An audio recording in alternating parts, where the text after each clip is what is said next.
Bismillahirrahmanirrahim. Regarding the concept of the hereafter, the misconception I'd like to bring into discussion today relates to the portrait of paradise which is found in the Quran. Now, people object to the fact that the portrait of paradise found in the Quran is very similar to the taste of the Arabs. For example, it is said that there will be cushions there and there will be carpets outspread and there will be mountains and there will be orchards and all kinds of trees and fruits there. So the picture which emerges as a result is that people think that primarily what is mentioned about paradise appeals to the taste of the Arabs, but it does not have a universal appeal.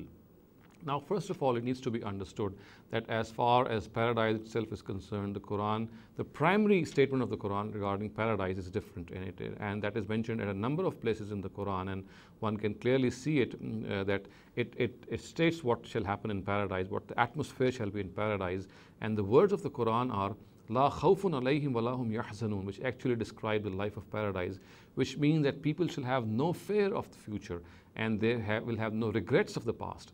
Now, these are the two things with which we are plagued in this world. We have a lot of fears of the future and we have many regrets about the past. The Quran says that the life of paradise will be such that La khawfun alayhim wa lahum yahzanun, that dwellers of paradise, they shall not have any fear of the future and they'll not have any regrets of the past. So this is the real statement which describes the life of paradise. Now, as far as the mountains and the orchards and the other atmosphere which is portrayed in the Quran regarding paradise is concerned, of course it is something which is very, very conducive, very similar to the tastes of the Arabs.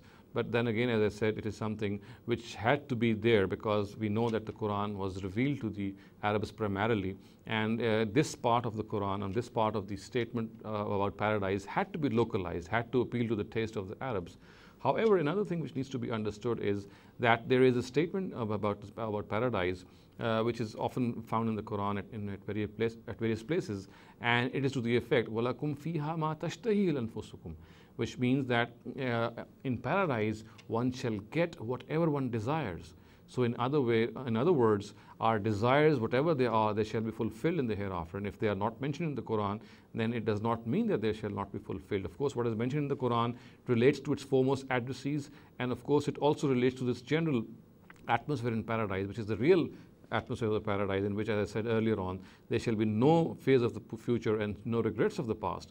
However, as I said, one thing which has a universal appeal, which has an appeal for every person of every taste, of every period of time, is this statement that one shall get one's desire, whatever one desires for, whatever one imagines he shall or she shall get that. So this particular statement should be enough to satisfy the curiosity or the sense of being rewarded of every person, that he shall get or she shall get whatever and whichever thing that he or she desires.